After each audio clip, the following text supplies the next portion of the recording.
Hello, we are talking today about the coup d'etat attempt in Turkey. There are various sources for this, and I'll list them out at the end of the presentation. By now you know that one of the first things I like to do is illustrate on the map where Turkey is in relation to Portsmouth.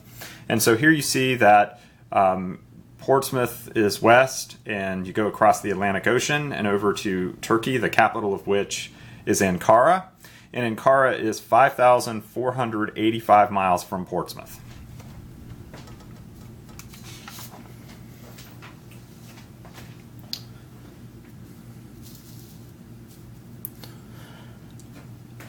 On Friday, July 18th, tanks rolled into the Turkish cities of Ankara and Istanbul.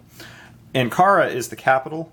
Istanbul is an old city that goes back to the Roman Empire, has a lot of trappings of European ancestry and also some Turkish and Ottoman ancestry.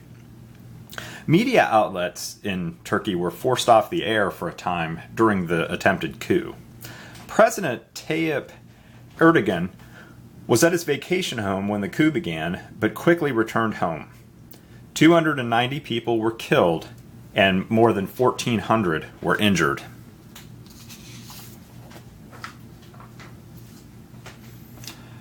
Erdogan blames a cleric, Fethullah Gulen, who's exiled in the United States in the Pocono Mountains in the state of Pennsylvania.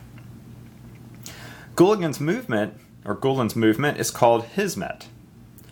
Erdogan has asked that Gulen be arrested and held in the United States, or in fact extradited to Turkey.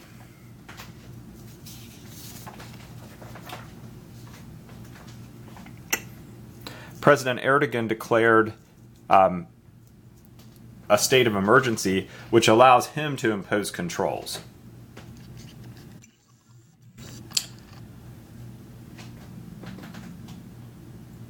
Some of those controls include more than 600 schools being closed in Turkey in the aftermath.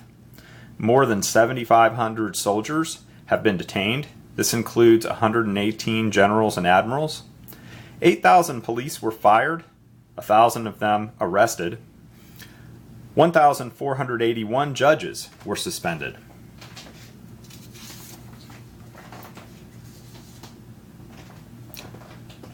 $21,000 school teachers lost their license, and it appears they'll ultimately be fired.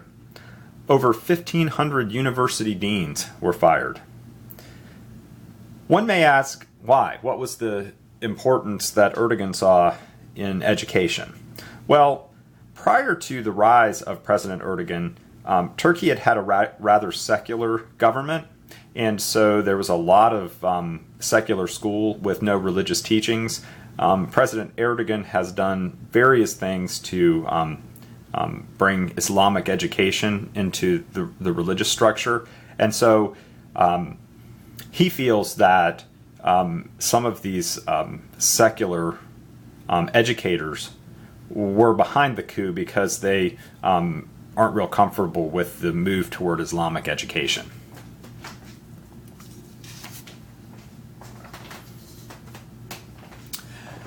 So what's the possible fallout from the failed coup?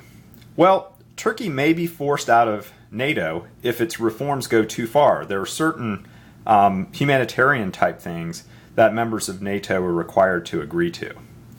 Turkey may no longer be a good ally against ISIS if they are divided themselves, or perhaps no longer have the will to allow countries such as the United States to use bases in ISIS, against ISIS. Then they may no longer be a good, good ally here. Tourism in Turkey has suffered already, and its economy could be further damaged because of the coup in any number of ways. Well, that's the video, and the next slide is just going to give you some of the background on the references for the story.